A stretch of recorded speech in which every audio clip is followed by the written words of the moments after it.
What's going on, guys? Welcome back to another video with Matt and Vin. Today we'll be going over a few things from Game Week 5 of the Prem, but before we get into it, make sure you like, comment, and subscribe. And check us out on Spotify and Twitter. It really helps push our content, and we greatly appreciate your support. All right, so we're going to start with the biggest game of the weekend, Man City Arsenal. And I'm just going to say right off the bat, what a game. I mean, One of the biggest games of the year, right? It was a little bit boring in the second half because whatever, they're down a man, but that's what we're looking for in rivalries. The two teams at the top that have been fighting for the Prem for 2-3 years now, that's what you want to see out of that game. And, you know, they were chirping the whole game right off the bat. Rodri's on the ground, and then he ends up on the ground again later with an actual injury. But then at the end of the game, they're still chirping. They're going at it. Haaland told Arteta he needs to be humble. Like, there's all sorts of... Did you see Haaland after they scored the tire? Haaland threw the ball at the back. Yeah, dude. Yeah. Dude, I was so like, good. wait a minute. So Given good, the context of what happened in the game, how is that not a card? How is that nothing? Honestly, I couldn't believe that I haven't heard anything about him getting fined or the FA giving him some sort of card or something. I mean, he picked that ball up and beamed it into the back of his head while celebrating for no reason. In the rules of the game, isn't that like violent conduct or something? It's like assault. you assaulted another player with the ball, technically. You picked the ball up and threw it at the guy. Like, that's Manchester PD. Go get him. I mean, so, yeah, come on. That was egregious. I am so surprised that he did not get a yellow or even maybe a red or even a fine or anything. I couldn't believe that. After Still can't the game, believe it. those two were still chirping, like you were saying, at each other. Yeah. And it was so funny because Haaland is literally like a head taller. Yeah, dude. He doesn't care. He doesn't give a fuck. You know what? You brought up, it was a really good game. You know, all the antics aside and all that stuff aside. You know what it reminded me of? Because I spent a lot of time, oddly enough, watching things like Matchday, like old match days on YouTube from like the 80s, the 90s, or even earlier of old Premier League games that they would show on that TV show, Matchday. Yeah. Or Match of the Day, whatever it's called. And I remember it reminded me, that game reminded me of old school football. Like two teams that were aggressively going at it. They were hitting each other. Like they did not like each other on the field. Outside the field, whatever, they could be best friends. But on the field, there was red in both of those teams' eyes. And it was good to see, especially when, you know, there's not that much aggression as like there used to be. Sometimes I watch those matches, I'm like, dude, these guys are going at each other.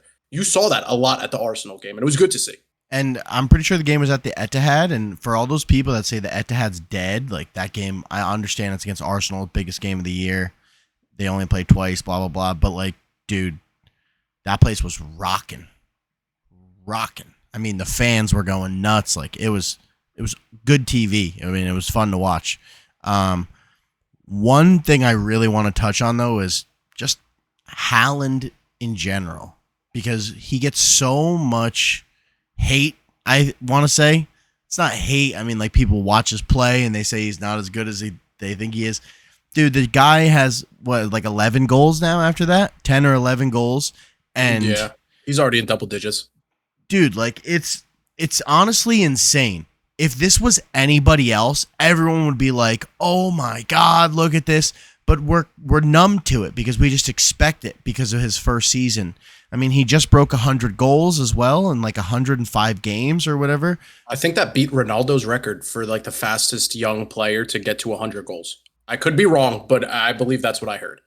Dude, to do that in the Premier League, especially right now with how competitive it is, you could lose to anyone. It's insane.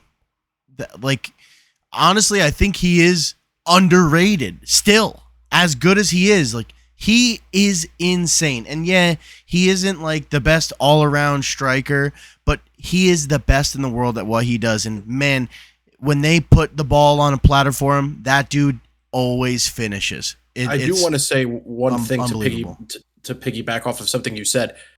He's actually showing signs of grasping the whole idea of being the all-around player. I'm seeing and noticing that he is kind of getting the ball a little more often. I've even seen him drop back and get the balls, and the wings are even going ahead of him at times. So he's working on that. And if that's the case, if it was like, hey, we're going to turn you into a lethal finisher, and then we'll work on the rest of it, right? Because scoring goals is the most important. If that's a thing, and 2-3 years from now, he's more of like a Harry Kane, but still has the finishing ability of Erling Haaland, then we'll look back at all the people saying he's not that good, he's not a complete player, and being like, dude, he was still young. He's still insanely young. When he's 29, he's not even in his prime. He's going to be insane. So what I'm starting to see is that he's picking up on those things, and maybe he's being taught those things. So that's a good sign. But how do you feel about a big game like this? We're hyping it up. It was a good watch, overshadowed by yet another red card for Arsenal. They played almost 60 minutes of that game down a man. This is 5 weeks in a row now where the cards have impacted games massively. And this isn't the only game either. I mean, it's unbelievable what has gone on in the first 5 weeks. I don't know if I've ever seen anything like this at the start of the Prem, where these cards are just affecting games all over the place every single week. I'll be surprised when we go a week without a red card or without a game impacting card, so. Well, and you know what, like the big thing behind it is like getting the red card for kicking the ball away. I mean, okay, Declan Rice just 2 weeks ago got the same thing. So, I mean, people know now, right? Like, you see that. Especially Arsenal players, right? Like, you have to know you just watched this happen. You just watched this happen. But you can't do this, but they still do it. But here's the thing. Do they? Because consistency is always the undertone to this conversation, right? And in that game, I'm almost positive, if my memory serves me correctly, at one point there was an Arsenal free kick on the left side, and Doku, I believe, could be totally wrong on the player. So that dude's don't so quote good, me. by the way. God, I love him. He's the best dribbler in the world. But anyway, unreal. He kicks the ball away, doesn't get a card. Rodri, when he flopped 30 seconds into the game, no card. Haaland, we just talked about, assaulted someone, no card. That's so insane. There were many other instances where no cards were given. So Trossard got the red card, right? Yeah, if I'm not mistaken. Yeah, Trossard. Does he know not to kick the ball away after watching Doku do it earlier, and the ref just let it slide? The refs clearly was playing a physical game. They were allowing the game that everyone wants to see to be the game. So when Trossard goes to kick that ball away, you got to kind of sit there and be like, well, why? How are you calling it on me? How are you giving me a second yellow for that? Well, the second yellow was when he jumped into the dude's back. The second yellow was when they no, that was the first yellow. I think that was the second. Yes. No, the first. His second yellow was for kicking the ball away. Okay. And then it was a red card. Other way around. The same thing that happened. The first card is justified, but it becomes a threshold thing, a consistency thing, and I don't want to get muddy into it. But if you're consistent, you have to. If you're not going to call it the first time, you cannot call it the second time. It just is what it is. Especially knowing this is going to be a red card. Yeah, I don't know. Like I said, I've never seen this many game impacting cards this early in the season. It's wild. They have to stay consistent. The whole kicking the ball away thing has never even been a thing, right? Like, well, I think they started unless it's like egregious a couple years ago, right? But I'm just saying, like, that has never been a thing too. And now, I mean, they've ramped it up this year, clearly. But like you said, obviously, they're not staying consistent. They're not staying consistent because they didn't call it earlier in the game, and it's happening all over the league where they're not calling it. But then Declan Rice is, getting a red card for it a couple weeks ago. We see that, okay, this is the precedent set now for the rest of the season. This is what a yellow is 100% of the time. And then you watch a game and it happens 5, 6, 7 times and nobody gets penalized for it. So, I don't know. They need to figure this out and stay consistent on that. And then I guess the other thing that overshadowed this game is the injury to Rodri. And I don't mean the flop. I mean the actual injury. That's sad to see. That's sad to see. I think Man City's going to be afraid now because he's been he's like, he's quietly their best player. I realistically, they he's lose one more of the often. front runners for Ballon d'Or right now. Excuse me. Yeah. I mean, he's supposed to be battling Vinny Jr. out for the Ballon d'Or right now, and he just tore his ACL. Or if that's what Man City loses more than when he's out. So right off the bat, so a team like Arsenal has to be sitting there like, we just held them to a draw at the Etihad, down a man, and now they're losing their best player. Well, hold on. Now let's get into this, right? They probably shouldn't have held a draw. But Raya had, I want to say, the game of his life, but he's just been playing like this lately. Dude's it's in like definitely going to be one of the performances of the year. The dude's in top 3 goalkeeper in the world form right now. I mean, he looks unbelievable. So they should not have even taken a point away from that game. How many shots did Man City have? Wasn't it like 33 or something like that? It was 33-5 on the shots, 11 shots on target, and 78% possession. 700 passes. So that's what I'm saying. How do you only take a point from that game? Why? Because the goalkeeper has the game of his life, and they parked the bus for the entire second half. And dude, they got away with a point from that game. As upset as they were, yeah, I understand 3 points is massive, but they had no right even taking a point from that game. Dude, they could have won. I mean, Stones didn't score until what? 97th. 97 minutes. 98th, 97th, yeah. For almost 60 minutes, they held the lead down a man. Yeah. That's crazy. It was definitely the game of the year so far. And it's interesting that they tied. Yeah, I mean, that's good for us, like we were talking about, right? Because and our predictions. That is true. I mean, I like it too because it keeps the league close together. I mean, even Aston Villa is in 3rd place right now. So, given you're in 5th, anything's possible. Yes, we are. I keep seeing all these accounts posting when you realize Chelsea are in the title race. I mean, it's 5 games in, so we need to chill with that. But yeah, I mean, if we can build on what we've been doing, then that'd be great. I mean, I guess we can turn this into Chelsea now, right? So Chelsea win 3-0. I woke up a little late. You texted me, right? And said, yo, are you watching this game right now? It was a 7:30 kickoff here in New Jersey. Yeah, I thought it was at 10 o'clock, so I screwed up. But, man, I'm glad you did text me. I wake up, it's 2-0 already. So I'm like, hell yeah, I want to watch this game. We're going to win. But you're telling me you got to go watch these goals. You got to go watch these goals. I'm like, okay. I go watch them. They're nothing special. And you're like, dude, look at West Ham. And it was... Just almost weren't there. It was weird to watch. The stadium was dead silent. It almost like looked like practice. It was weird. Yeah, like they were playing dummy defense almost, and Jackson just literally... That was the first one. Jackson just goes down the left side and just megs the keeper. And the no pressure, nothing. And I'm like, did that just happen? Like, I didn't even watch it live. That was so weird. The second was almost identical. Jackson literally just like, not even at full speed, just kind of made a run through the middle and got a nice pass and just finished it. No one touched him. No pressure, nothing. And then I'm pretty sure it was like 1 minute into the second half. They do it again. Yeah, it was so weird. They get a breakaway. It wasn't a very fast breakaway. Jackson just dribbles down the middle of the field. Nobody covers Cole Palmer.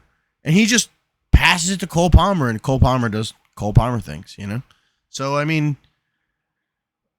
West Ham looked really bad. I'm happy we won. It was 3-0. That's great. But it wasn't like we played an insane West Ham team. They didn't look good at all.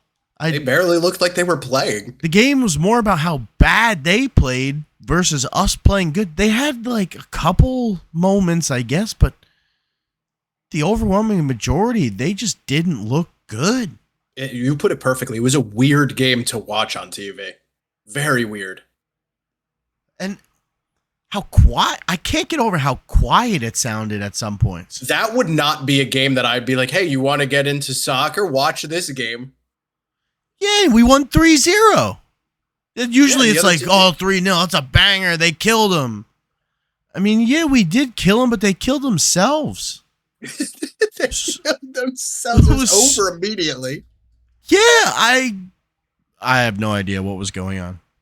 I'll take 3 points. We're in 5th place. I'm happy. We're what? 3-1-1. We have 11 goals scored. That's a beautiful thing. I am so happy. Well, the only reason you're... last year, dude, I wanted to cry. This year, I'm looking forward to the rest of the season already. God, man, I'm so excited. But if I was a West Ham fan, they're in 14th. They're 1-1-3 right now. -4 goal difference. I'd be worried. We talked about it in our... Go ahead. One win and Ipswich is in 14th, baby, and West Ham's got a problem. It sounds funny, but it's literally the truest thing ever. They're only separated by one game. They spent more than like the majority. They might have had the highest not wage bill, but the highest spending this summer. West Ham, didn't they have one? They spent over like 100 mil this summer. Maybe, I don't know. Yeah, you told me about it. We literally looked it up. We talked about it in our predictions. They bought all these. Was it West Ham? Yeah, West Ham was supposed to be good. Well, dude, they're dropping points at home. It's over for them. I mean, bro, like I don't even know what that Jared was. Bowen doesn't look good. Paqueta should be in jail or something. I have no idea what's going on with that guy. Every time I see him touch the ball, I'm like, why the fuck is he still playing? Yeah, as a Newcastle fan, Tonali was out for 300 days. And then I look up and Paqueta's playing in the Copa America. He representing Brazil, and he's playing against Chelsea. He looks like he's underwater, though, because West Ham just was clearly playing a different sport. I remember we were watching the Copa, and you were like, oh, yeah, he's playing because FIFA's got different rules. He's not banned. And then all of a sudden, the Prem comes around, and he's like, yeah, he's still playing. They just he's still nothing happened.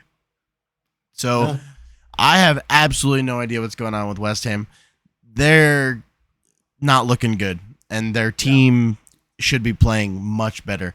I think I heard the announcer say at one point, like, what do you think David Moyes is thinking right now? Dude, and fans wanted him out. There were fans that wanted him out, and now look at them. He won them a European trophy. Like, what? Dude, he had some of the best seasons at West Ham ever. They finished like 6th the one year to get into the Europa League. That was amazing. And they won. That was amazing for West Ham. And now they bring in this new guy, and nothing changed. They brought in all these players, and they're just, West Ham. Well, so I don't know. We'll see if they figure it out. Well, you could hope. I don't mind West Ham, but you brought up your goals, and that was a big win for you that you won by 3, because if you check the table, that's the only reason why you're in 5th and I'm in 6th. That is true. Yeah, we have 5 goal difference over you. Tied on points, goal differential. Because the flip side was we got spanked by Fulham in our game. That was just, I don't even know what was going on. Yeah, what happened? Can you explain that to me? I didn't watch it, so I don't. All right. For whatever reason, I would say, I'm going to preface this right off the bat by saying Eddie Howe out is the most insane thing ever. Yeah, that's funny. I wanted to ask you about that, but we can go right into that if you want. What the fuck is that? They have to relax. First of all, we had our best start ever in the past 2 decades. We lost away at Craven Cottage. Like, that's not something to be upset about. Now, okay, you could make the argument it's the manner in which we lost, and we didn't seem like ourselves. We're kind of all over the place. I don't think that Gordon likes playing on the right. Isak definitely was hurt and was still playing because for whatever reason we don't trust Osula. And Callum Wilson just doesn't exist anymore at this point. So we don't have another striker. You said Osula played, right? He played. He came in at the very end. So maybe that's a precursor to, the coaching staff being like, all right, we got to start because it is what it is. We don't have another option. I don't think that Gordon's happy right at this particular moment. And it doesn't help that this is coming off of him playing a lot and the season starting with rumors that Liverpool were interested in him. which I believe is his childhood club. I could be wrong. Someone fact check me. I don't want to say this because I have absolutely no proof of this, but I also feel like Harvey Barnes is insane. And he's playing on the left. He's playing in Gordon's spot, doing the same things that Gordon was doing in the same manner. So is that something getting in Gordon's head and he's not playing good and it's kind of throwing everything out of whack? I don't know. The fact that Tonali still hasn't started a game, is that, hello, we have $60 million just sitting on the bench. Could we please use this guy? We started Joe Willock, like, okay, Joe Willock, cool, congrats. You're back from your 98th hamstring injury.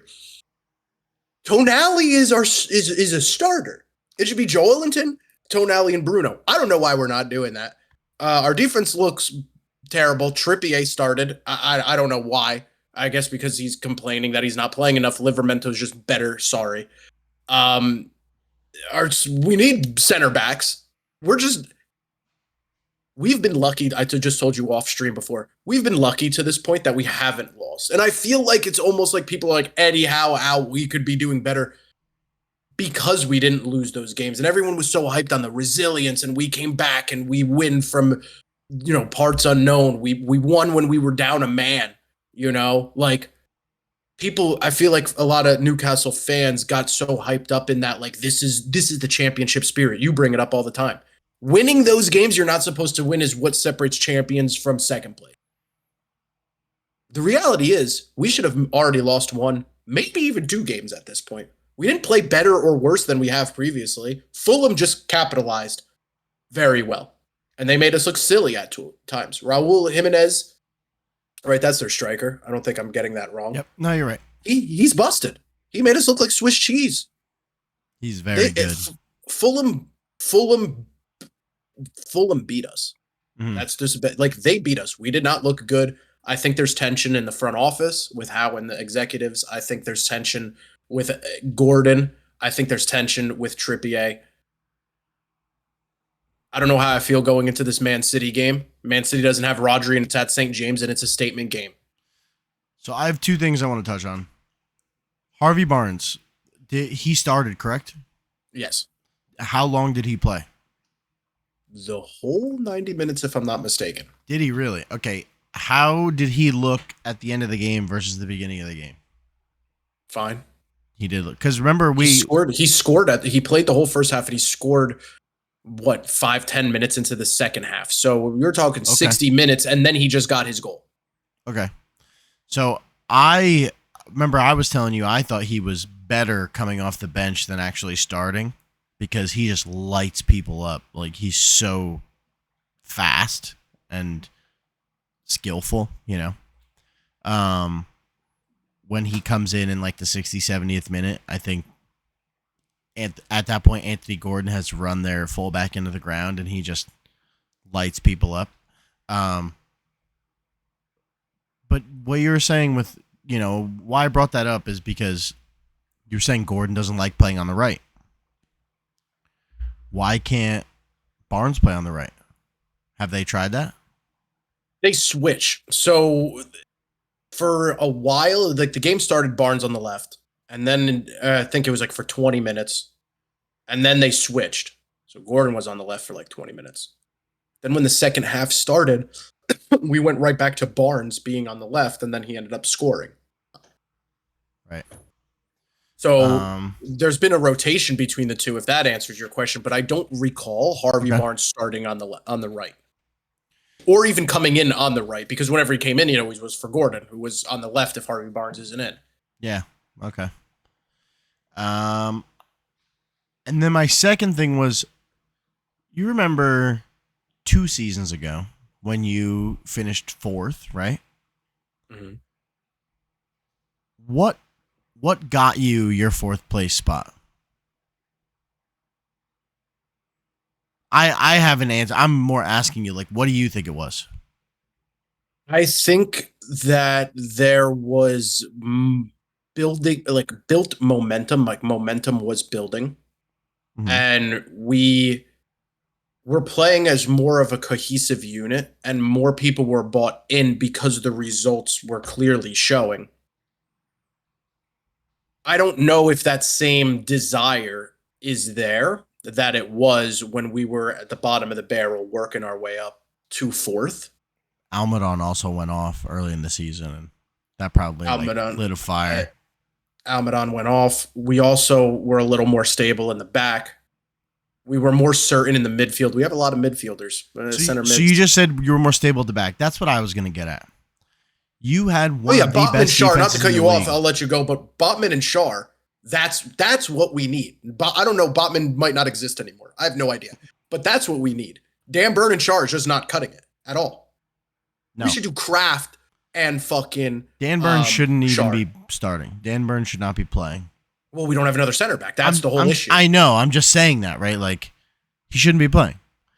And what got you fourth place was your defense. How many draws did you end up getting that season?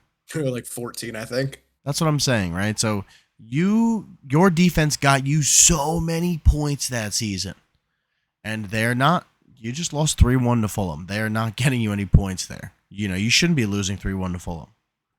No. Fulham should not be scoring 3 goals on Newcastle, right? Like, if it was me, like, they should not be scoring 3 on Chelsea. That should never happen.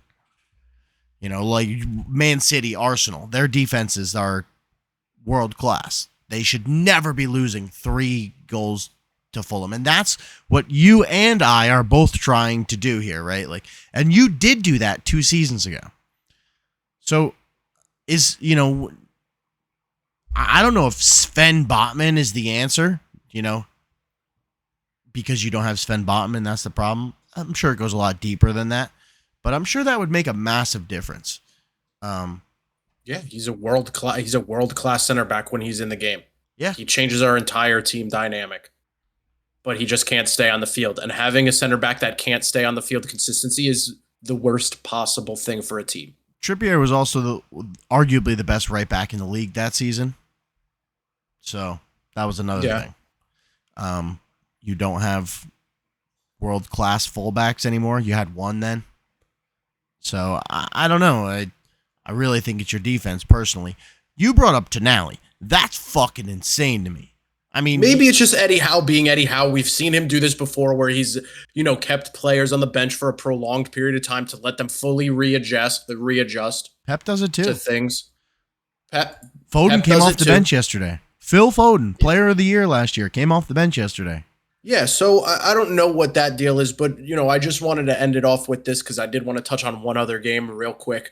Now it kind of slipped my mind. So, I actually am almost, in a way, happier that we lost that game because the third goal they scored was kind of at the end, right? So it was kind of just like a gimme goal. Didn't really matter. The game was pretty much more or less over at that point. But when it was 2-1, let's say Barnes buries a second one, or let's say Gordon or Isak get one, or Osula comes in and he's the savior and he pokes one in, and we tie that game. Newcastle fans, staff, etc., they stay on cloud 9. It might have actually been worse to draw that game when we were so bad, because then you don't learn anything. You learn more from losing. So I'm optimistic that we come out strong against Man City, but if we tie or win that game, that might even be worse than losing. We needed this reality check. So in a way, it's almost like a good loss. If there ever is one, this is a good loss, in my opinion. But, okay. Before we wrap it up, I did want to touch on one other thing since the theme of the episode started with cards. You didn't watch the Nottingham game, right? You said, nope. We were talking about it a little off stream. What the hell was that, dude? That is actually mind-blowing. Like, the Arsenal thing is wild, but what happened in that Nottingham-Brighton game actually almost doesn't even make any sense. We're getting to the end of the game. Morgan Gibbs-White, I believe, is already on a yellow card. He goes in on a tackle. Ref says it's clean. Literally goes like this. All ball. Like you cannot mistake that the referee went like this. Yeah. The Brighton bench freaks out. Chaos is ensuing. Referee, no VAR, no nothing. Referee goes back. Ends up giving a yellow card to Morgan Gibbs-White, which gives him a red. So the call just went from clean to yellow to red. So he's losing his mind. Nuno is losing his mind for Nottingham. The game's tied. It's the 83rd minute. It's 2-2. You just gave one of our star players a red card when you first said that it was a clean tackle. So Nuno's freaking out. Nuno then still gets a red card. Got a red card.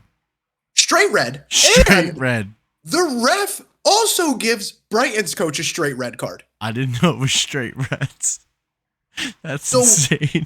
Both coaches get red cards and have to leave in the 83rd minute of a tied game. Morgan Gibbs-White went from a clean tackle to leaving the field in the 83rd minute. Anthony Taylor was the fourth official. What a shock. Anthony Taylor was the fourth official. And I wanted to finish it off because I told you, and I just learned this, Morgan Gibbs-White, Nuno, and Herzler all got charged by the FA for improper, and indecent abuse, stuff like that, indecency, abuse, etc. To the referee or whatever. Nuno and Herzler are being charged for improper conduct towards the match ref. Morgan Gibbs-White is being charged with improper abuse towards Anthony Taylor, the fourth official. I would love to get some kind of audio of what he possibly said, especially given that Anthony Taylor he didn't get selected to ref any games because possible punishment for 14 yellow cards last week. I can't imagine what Morgan Gibbs-White said when he was walking off the field to him. Yeah, what is that? 3 red cards instantly on a tackle that was clean and called clean on the field. What's going on, dude? He probably walked off the field and was like, anywhere you go, the cards just fly, I guess, huh? I mean, that's crazy. Yeah. You play Brighton this weekend, and they're not going to have a coach. And on my point real quick before, where I said all these cards are changing games. Yes, it didn't change the game. They finished 2-2. But Morgan Gibbs-White is their best player. That dude could have scored in the last 10 minutes of the game, and now they're playing down with 10 men, Nottingham Forest, I had them going down at the end of the season, and they're playing pretty decent right now. Against a good Brighton team like that, who you say is absolutely insane, which I wanted to bring that up to you, huh? What's that, Vinny? 2-2 versus Nottingham Forest, huh? Nottingham is real. You said that they were going down for no reason. Nottingham is a mid-table club. Nottingham's going to finish higher this year than you did last year. So on that point, Morgan Gibbs-White could have scored, and that could have changed the game, and now they're playing down with 10 men, and it's a completely different last 10 minutes of the game. So, dude, I don't know what's going on with the refs. They need to have a meeting or something. They need to do some training. Well, they did supposedly last week, and then this is what happens this week after the supposed meeting. That's awesome. Dude, I love it. It's insane. But that's all I got. I just wanted to throw that in there. Okay. We'll just go through the scores real quick. Aston Villa beat Wolves 3-1. Southampton and Ipswich Town tied 1-1. Tractor factor. I called it. They're staying up. But that's against Southampton, Vinny. They're battling to stay up. So one of those teams needed to win that game. 95th minute full volley into the corner at me, bro. You said it was insane. I wish I saw. I'm gonna have to. It was a deflection, but it's still insane. Still, who cares? Tottenham beat Brentford 3-1. Leicester and Everton tie 1-1. I think they're in the battle for relegation right there. Yes. Who's gonna get relegated? Liverpool beat Bournemouth 3-0. Crystal Palace and Manchester United tie 0-0. Dude, I mean, I'm pretty sure I lost to Crystal Palace. It is what it is, we drew with Crystal Palace. So, Man U drew with Crystal Palace. We drew with Crystal Palace. It is what it is. But I'm the Man U hater around here. I feel like I'm always talking bad about them. It's not me though. When I became a fan, I was told Manchester United is supposed to be the Real Madrid of the Premier League. And when I see them tie 0-0 with Crystal Palace, like, dude, I have no idea what's going on over there. I don't think Eric Ten Hag has any idea what's going on over there. He's lost. He's absolutely lost. I'm just happy they gave us Jadon Sancho. That's all I'm going to say. And I'm happy we gave them Mason Mount. I wasn't at first, but I'm happy now. Yeah, and that's gonna be it. Yeah, we said Brighton Forest 2-2 and City Arsenal 2-2. So a lot of draws this weekend. Only It was a good weekend. It was 5 draws this weekend? So that's a lot. Next week you have Manchester City. Mm-hmm. I have Brighton, and then any other big games? Manchester United play Tottenham Sunday, big game. And that's about it for big games. So I mean, you have a big game. That's a big game right there. Newcastle, Man City. I have hope. Dude, remember that 3-3 draw? Yeah, because Almedon's insane. Well, maybe start Almedon. Yo, Barnes, Isak, Almedon. No, stop. And that's perfect time to end. We're not going to get into that. Thank you guys so much. Thank you guys so much for watching. I love you all. We love you all. Remember, like, comment, subscribe. Hit us up on Twitter, Spotify, everywhere. The Instagram that Vinny's going to make but still hasn't made. I swear he's going to do it. He's going to farm content with that Instagram. Only if I can post promoting Miggy as my starting right. You can do whatever you want. I just need you to make an Instagram and go off. I would love every second of it, and the people would love every second of it. The people. That's what this is for, Vinny. It's for the people. All right. You. You. Yes. All right. We're out of here. Love you guys.